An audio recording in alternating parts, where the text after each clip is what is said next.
Magandang araw Luzon, Visayas, Mindanao. Tubungo po ngayong araw sa Negros Occidental si Pangulong Ferdinand R. Marcos Jr. para personal na alamin ang sitwasyon ng mga residenteng apektado ng pagputok ng Bulkang Kanlaon. Binisita niya ang mga evacuee sa La Carlota City South 2 Elementary School.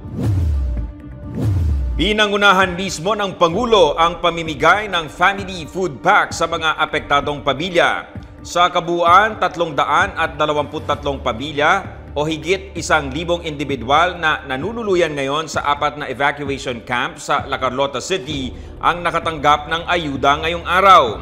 Bukod sa family food packs, nakatanggap din ang bawat pamilya ng tig 5,000 financial assistance mula sa Assistance to Individuals in Crisis Situation o AICS program ng DSWD. Naroon din si DSWD Secretary Rex Gatchalian, OCD Administrator Undersecretary Ariel de Pobosedo at mga opisyal ng Provincial Government ng Negros Occidental.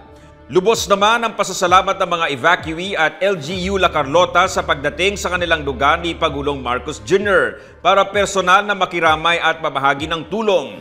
Patunay lang daw ito na hindi sila pinapabayaan ng pamahalaan sa gitna ng pinagdadaanang krisis. Asahan na lang po ninyo na itong mga tulong na dinadala ng pamahalaan ay walang tigil po yan hanggat hindi nyo na kami kailangan. Hanggat kailangan nyo kami, nandyan po kami. Asahan ninyo na talagang nakabantay kami ng mabuti na sana naman pagbigyan tayo, mapagbigyan tayo na hindi na pumutok at mawala na yung pressure. Pero at least sinitiyak lang namin na kung sakali man matuloy ang pagputok ng kanlon ay hindi kayo malagay sa alanganin. Ang kinakatakutan po natin yung putok ng bulkan. Dahil ang sinasabi ng PhilBox, yung bulkan parang namamaga pa rin Ibig sabihin may pressure dun sa loob.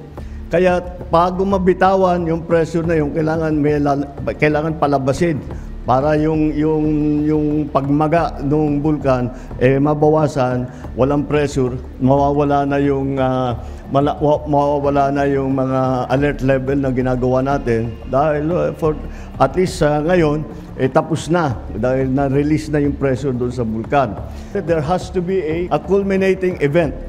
Ibig sabihin, kailangan may mangyari ng malaki bago matapos itong krisis na ito. Kaya yun ang inaabangan natin. Nagdadasal pa rin kami na kahit papano, baka naman may mangyari, may magawa o swertehin tayo na hindi na pumutok pero mawala na yung pressure doon sa bulkan. Kami ay ang pamahalaan ninyo ay hindi kayo maiwanan. Lagi kaming papadala ng lahat ng kailangan ninyo, lahat ng gamit, lahat ng relief goods.